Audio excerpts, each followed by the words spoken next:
Bem-vindo ao Saúde em Dia.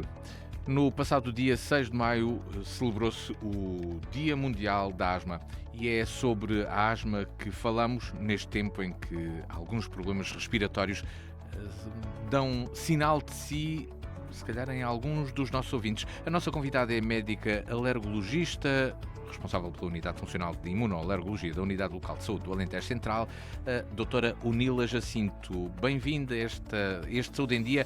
Tenho de lhe perguntar primeiro o que é a asma e porque é que se assinala este dia 6 de maio. Ora bem, bom dia. Em primeiro lugar, muito obrigada por me dar esta oportunidade de falar diretamente com a população. A asma é uma doença crónica das vias aéreas, portanto, afeta os brônquios, que é, digamos, os tubos de ar que permitem que o ar chegue desde o nariz até ao fim do pulmão. Portanto, quando eles estão afetados, inflamados, o que provoca é a sensação de falta de ar, a pessoa sente que não consegue respirar devidamente, tem tosse, tem uma sensação de aperto no peito e pode ter um som muito característico que é denominado pieira, que é um som muito agudo, que eu vou tentar imitar, é um assim no peito. É um som bastante parecido àquele que ouvimos quando as janelas estão fechadas ou muito pouco abertas e o vento passa. É um som parecido com isso, porque o fenómeno é o mesmo. É o ar que está a passar num brônquio que está apertado. Portanto, esses são os principais sintomas que a asma provoca numa pessoa. Exato, pode haver outros, mas estes 4, tanto que eu vou repetir, é a tosse, a sensação de falta de ar, o aperto no peito e este som muito característico, a pieira, são os 4 sinais cardinais que chamamos os principais da asma. A pessoa que tenha estes 4 sinais, estes 4 sintomas, o que deve fazer é, se não houver outra explicação para isso, né, se não tiver uma pneumonia, se não tiver nada que esteja a provocar esses sintomas, deve por a hipótese de ter asma e, nesse caso, deve procurar ajuda. Neste caso, procurar o médico. Habitualmente, o sintoma que acaba por causar o principal alerta é mesmo a sensação de falta de ar. É isso que acontece, Dr. Unila Jacinto? É isso que acontece. Se bem que há muitos casos em que a pessoa não chega a ter bem uma sensação de falta de ar, mas o que tem é uma tosse persistente, por exemplo. Também deve chamar a atenção e procurar ajuda médica. Neste caso, recorrer ao médico habitual como primeiro passo. Há um motivo ou existem motivos identificados para a existência da asma? Um dos principais motivos são as alergias, né? Tanto alergias a partículas que estão em suspenso no ar, podem ser pólenes, podem ser partículas que estão no pó, os ácaros domésticos, pode ser fungos, mas há outros motivos para se ter asma. Há asmas que são, portanto, reativas, por exemplo, em casos de infecção. Há asmas que são provocadas pelo esforço. A asma de esforço até uma entidade própria e deve ser também sempre, portanto, avaliada e acompanhada. Portanto, há outros motivos para se ter asma. O principal, que as pessoas mais conhecem, também é a asma, portanto, de tipo alérgico, e aí portanto, o que se deve fazer é tentar evitar estar exposto àquelas situações que nos dão asma, né? Portanto, se quem é alérgico aos pólenes, proteger-se na época da polinização, tanto proteger-se na primavera. Quem tem problemas com o esforço físico, estar medicado e controlado para não ter crise durante o esforço físico. Eu quero só chamar aqui a atenção em relação ao esforço físico. O asmático deve praticar exercício. Faz bem praticar desporto. Portanto, meramente natação, portanto, deve praticar desporto. Aquela pessoa, aquele indivíduo que tem asma de esforço, não é que não deva praticar desporto. Deve praticar desporto, mas tendo a sua asma controlada. Porque habitualmente é algo que está presente, é do não faças esse esforço, não corras, não pode praticar, porque pode agravar a doença. É algo que pode ser, se calhar, controlado e orientado até pelo próprio médico.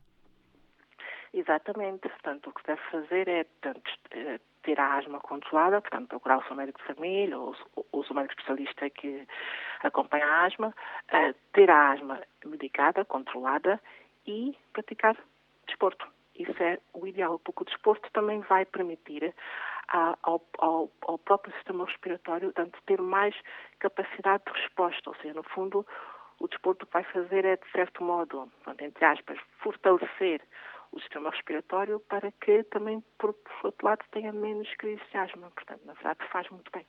Doutora Unila Jacinto, e esta é uma época, estamos na primavera, quase a chegar ao verão, mais um mês e meio e entramos no verão. Esta é uma época particularmente crítica para quem tem asma. Falou em proteção, o que é que isso significa? É estar menos na rua, estar mais em casa, utilizar máscara? Como é que podemos falar ou praticar essa tal proteção de que falou? Por acaso agora disse uma coisa curiosa, o de usar a máscara, precisamente, é uma das formas de estarmos protegidos contra portanto, os pólenes, né, que estão presentes no ar. Por exemplo, uma coisa que se deve fazer, além de não estar exposto nas horas do dia em que há mais pólenes, ou seja, o início do dia e o fim, portanto, as primeiras horas da manhã e as últimas horas da tarde, são horários mais polínicos, vá lá.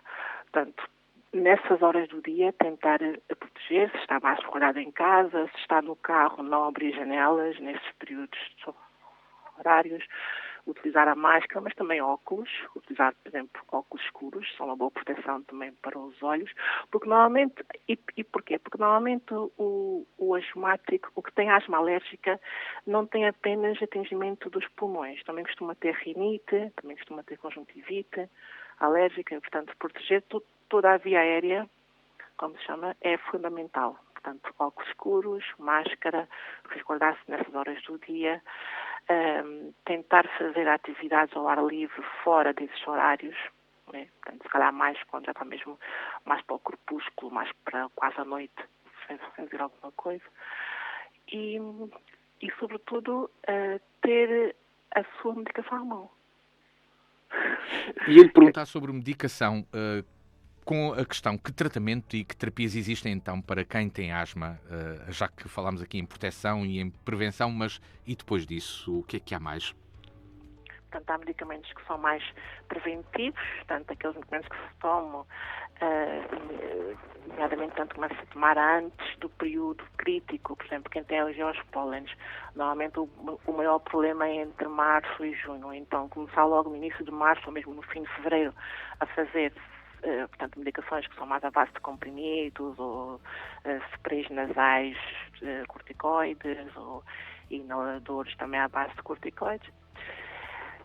Para quem tem asma alérgica, existe imunoterapia específica, ou seja, existem vacinas administradas, portanto, que têm que ser depois ajustadas a cada pessoa, porque têm que ser, portanto, alergias contra as alergias concretas que a pessoa tem. E essas vacinas fazem-se durante 3 a 5 anos, mas normalmente ao fim de uns meses a pessoa já sente um grande alívio. E para situações de asma grave, que nós chamamos, que têm critérios próprios, número de agudizações, internamentos, necessidade corticoide oral, portanto, para quem tem asmas realmente graves, pode haver a possibilidade de fazer medicamentos hospitalares, biológicos, mas estes ficam realmente um pouco mais reservados para situações de grande gravidade. Assim, a nível ambulatório, tanto de consulta externa, existem então medicações, tanto comprimidos, sprays nasais, inaladores, vai-se ajustando a cada caso e também a cada faixa etária, que se podem tomar desde antes do período crítico, durante todo o período crítico e até tem utentes que fazem tratamento durante o ano todo, porque todo o ano é crítico. Também há esta possibilidade.